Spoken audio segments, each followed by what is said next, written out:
Hi hello ನಮಸ್ಕಾರ. ನಾನು ನಂದೆ, ನೀವು ನೋಡ್ತಾ ಇದ್ದೀರಾ ನಮ್ಮ ಜೂನಿಯ ನಮ್ಮ ಇಷ್ಟ. ಸ್ನೇಹಿತರೆ, ಇವತ್ತು ಪ್ರತಿಯೊಬ್ಬರ ಮೊಬೈಲ್ಗೂ ಸಹ ಒಂದು ಎಮರ್ಜೆನ್ಸಿ ಅಲರ್ಟ್ ಅಂತ ಒಂದು ಮೆಸೇಜ್ ಬಂತು. ಅಂದರೆ ಈ ಒಂದು ಮೆಸೇಜ್ ಬಂದಿದ ತಕ್ಷಣ ಕೆಲವರು ಪ್ಯಾನಿಕ್ ಆದರು, ಇನ್ನು ಕೆಲವರು ಕನ್ಫ್ಯೂಷನ್ ಇದ್ದಾರೆ.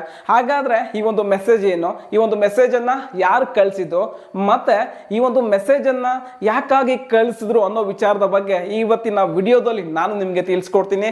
ಹಾಗೆ ವಿಡಿಯೋ ಶುರು ಮಾಡೋದಕ್ಕಿಂತ ಮುಂಚೆ ನೀವೇನಾದರೂ ನಮ್ಮ ಚಾನಲ್ಗೆ ಸಬ್ಸ್ಕ್ರೈಬ್ ಆಗಿಲ್ಲ ಅಂತಂದರೆ ದಯವಿಟ್ಟು ಸಬ್ಸ್ಕ್ರೈಬ್ ಆಗಿ, ಹಾಗೆ ಈ ಒಂದು ವಿಡಿಯೋ ಇಷ್ಟ ಆದರೆ ಲೈಕ್ ಮಾಡಿ, ಶೇರ್ ಮಾಡಿ. You may receive a text message on your mobile about an emergency situation with a different sound and vibration. Please do not panic. This message does not indicate a true emergency. This message is being sent by Department of Telecommunications, Government of India in collaboration with National Disaster management authority as A part of plan trial process. ಸ್ನೇಹಿತರೆ, ಮೊದಲಿಗೆ ಈ ಒಂದು message ಏನು ಅಂತ ನಾವು ನೋಡೋದಾದ್ರೆ, ಈ ಒಂದು ಮೆಸೇಜ್ ಒಂದು ಎಮರ್ಜೆನ್ಸಿ ಅಲರ್ಟ್ ಮೆಸೇಜ್ ಅಂತ. ಅಂದ್ರೆ ಸೊ ಏನಾದರೂ ಎಮರ್ಜೆನ್ಸಿ ಇದ್ದಾಗ ಸೊ ಇದು ಈ ಒಂದು ಮೆಸೇಜ್ ಮುಖಾಂತರ ಪಬ್ಲಿಕ್ಗೆ ಅವೇರ್ನೆಸ್ ಅನ್ನ ಕೊಡ್ಬೋದು ಅಂತ. ಸೊ ವಿತ್ ಅ ಟ್ರಯಲ್ ಅಂತ ಅಂದ್ರೆ ಇದು ಟೆಸ್ಟಿಂಗ್ ಪರ್ಪಸ್ಗೋಸ್ಕರ ಕಳಿಸಿರ್ತಕ್ಕಂಥ ಒಂದು ಮೆಸೇಜ್. ಏನು ಇದು ಅಂತ ನಾವು ನೋಡೋದಾದ್ರೆ, ಈ ಒಂದು ನ್ಯಾಚುರಲ್ ಡಿಸಾಸ್ಟರ್ಸ್ ಅಂದ್ರೆ ಈ ಒಂದು ಪ್ರಾಕೃತಿಕ ವಿಕೋಪಗಳು ಸಂಭವಿಸಿದಾಗ, ಅಂದ್ರೆ ಭೂಕಂಪ ಆಗಿರ್ಬೋದು, ಸುನಾಮಿ ಆಗಿರ್ಬೋದು, ಪ್ರವಾಹ ಆಗಿರ್ಬೋದು, ಅತಿವೃಷ್ಟಿ ಆಗಿರ್ಬೋದು, ಜ್ವಾಲಾಮುಖಿ ಆಗಿರ್ಬೋದು, ಅಥವಾ ಈ ಒಂದು ಸಿಡಿಲು ಆಗಿರ್ಬೋದು, ಅಂದ್ರೆ ಇಂತಹ ಒಂದು ವಿಕೋಪಗಳು ಸಂಭವಿಸಿದಾಗ ಜನರಿಗೆ ಒಂದು ಮಾಹಿತಿಯನ್ನ ನೀಡಬೇಕು ಅಂತಾನೆ ಈ ಒಂದು ಮೆಸೇಜ್ ಅನ್ನ ಕಳಿಸ್ತಿರೋದು. ಅಂದ್ರೆ ಕಂಪ್ಲೀಟ್ ಆಗಿ ಇದು ಏನಪ್ಪಾ ಅಂತಂದ್ರೆ ಒಂದು ಟೆಸ್ಟಿಂಗ್ ಪರ್ಪಸ್ ಅಷ್ಟೇ, ಇದು ಇನ್ನು ಟ್ರಯಲ್ ಅಲ್ಲಿ ಇದೆ, ಆಯ್ತಾ. ಸೊ ಇದು ಯಾವುದು ಕೂಡ ನಿಜ ಅಲ್ಲ, ಬಟ್ ಒಂದು ಟೆಸ್ಟಿಂಗ್ ಮಾಡ್ತಿದ್ದೀವಿ ಅಂತ ಈ ಒಂದು ಮೆಸೇಜ್ ಅನ್ನ ಕಳಿಸಿದ್ದಾರೆ. ಹಾಗಾದ್ರೆ ಈ ಒಂದು ಮೆಸೇಜ್ ಅನ್ನ ಯಾರು ಕಳಿಸಿದ್ದು?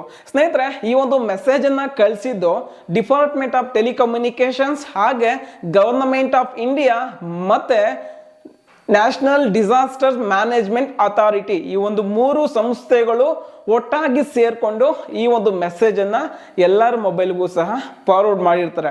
ಸೊ ಇದ್ರ ಇಂಟೆನ್ಷನ್ ಏನಪ್ಪಾ ಅಂತಂದ್ರೆ, ಸೊ ಇದು ಒಂದು ಟ್ರಯಲ್, ಅಂದ್ರೆ ಇದು ಏನಪ್ಪಾ ಅಂತಂದ್ರೆ ಸೊ ಒಂದು ಟೆಸ್ಟಿಂಗ್ ಟೈಮ್ ಅಂತ. ಏನಾದರೂ ಒಂದು ನ್ಯಾಚುರಲ್ ಡಿಸಾಸ್ಟರ್ಸ್ ಕ್ರಿಯೇಟ್ ಆದ್ರೆ ಸೊ ಜನರಿಗೆ ಯಾವ ರೀತಿಯಾಗಿ ಅಲರ್ಟ್ ಮಾಡಬಹುದು ಅಂತಕ್ಕಂಥ ಒಂದು ಟೆಸ್ಟಿಂಗ್ ಪರ್ಪಸ್ಗೋಸ್ಕರನೇ ಈ ಒಂದು ಮೆಸೇಜ್ ಎಲ್ಲರ ಮೊಬೈಲ್ಗೂ ಬಂದಿದೆ. ಸ್ನೇಹಿತರೆ, ಇನ್ನು ಕೆಲವರಿಗೆ ಇಲ್ಲಿ ಅನುಮಾನ ಬರ್ತಕ್ಕಂಥದ್ದು ಏನಪ್ಪಾ ಅಂತಂದ್ರೆ, ಈ ಒಂದು ಮೆಸೇಜ್ ನೋಡಿದ ತಕ್ಷಣ ಕೆಲವರು ನಮ್ಮಲ್ಲಿ ಯಾವುದೋ ಒಂದು ಅನ್ನೋನ್ ಲಿಂಕ್ ಬಂದಿದೆ, ಈ ಒಂದು ಲಿಂಕ್ ಮೇಲೆ ಕ್ಲಿಕ್ ಮಾಡಿದ್ರೆ ಸೊ ನಮ್ಮ ಒಂದು ಪರ್ಸನಲ್ ಡೀಟೇಲ್ಸ್ ಕಂಪ್ಲೀಟ್ ಆಗಿ ಸೋರಿಕೆ ಆಗ್ಬೋದು ಅಂತ ಕೆಲವರು ಯೋಚನೆ ಮಾಡ್ತಿದ್ದೀರಾ. ಸೊ ಆ ಥರ ಏನು ಇರೋದಿಲ್ಲ.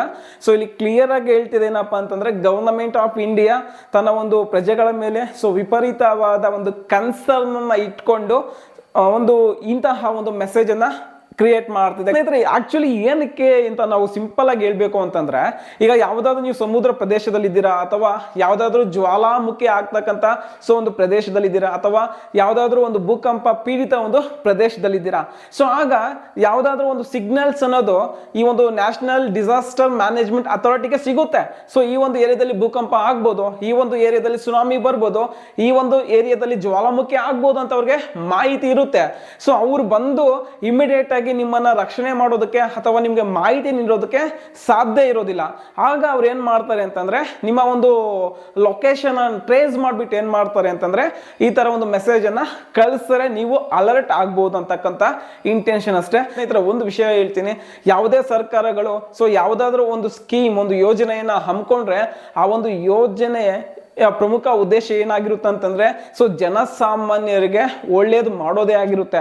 ಸೊ ಸರ್ಕಾರಗಳು ಯಾವುದೇ ಒಂದು ಕಾರ್ಯಕ್ರಮ ಹಮ್ಮಿಕೊಂಡ್ರು ಸಹ ಅದು ನೇರವಾಗಿ ಜನರನ್ನ ಗಮನದಲ್ಲಿ ಇಟ್ಕೊಂಡು ಮಾಡಿರ್ತಾರೆ. ಅವ್ರು ಯಾರು ಸಹ ಸ್ವಾರ್ಥಕ್ಕೆ ಮಾಡಿರೋದಿಲ್ಲ. ಅಂದ್ರೆ ಈ ಒಂದು ನ್ಯಾಚುರಲ್ ಡಿಸಾಸ್ಟರ್ಸ್ ಅಂತ ಸಂಭವಿಸಿದಾಗ ಜನರಿಗೆ ಸೊ ಮಾಹಿತಿಯನ್ನು ನೀಡೋದು, ಹಾಗೆ ಅವರ ಒಂದು ಪ್ರಾಣವನ್ನ ಕಾಪಾಡ್ತಕ್ಕಂಥ ಜವಾಬ್ದಾರಿ ಸರ್ಕಾರದ ಆಗಿರುತ್ತೆ. ಸ್ನೇಹಿತರೆ, ಇಲ್ಲಿಗೆ ಈ ಒಂದು ವಿಡಿಯೋವನ್ನು ಮುಗಿಸ್ತಾ ಇದ್ದೀನಿ. ನಿಮಗೆ ಈ ಒಂದು ವಿಡಿಯೋ ಇಷ್ಟ ಆಗಿದ್ರೆ ಲೈಕ್ ಮಾಡಿ, ಶೇರ್ ಮಾಡಿ, ಮತ್ತು ನೀವಿನ್ನೂ ಸಬ್ಸ್ಕ್ರೈಬ್ ಆಗಿಲ್ಲ ಅಂತಂದರೆ ದಯವಿಟ್ಟು ಸಬ್ಸ್ಕ್ರೈಬ್ ಆಗಿ ಈ ಥರ ವಿಡಿಯೋಗಳನ್ನ ಮಾಡೋದಕ್ಕೆ ಸೊ ನಿಮ್ಮ ಪ್ರೋತ್ಸಾಹ ಬೇಕು ಅಂತ ಹೇಳ್ತಾ ಧನ್ಯವಾದಗಳು. ಶುಭ ದಿನ.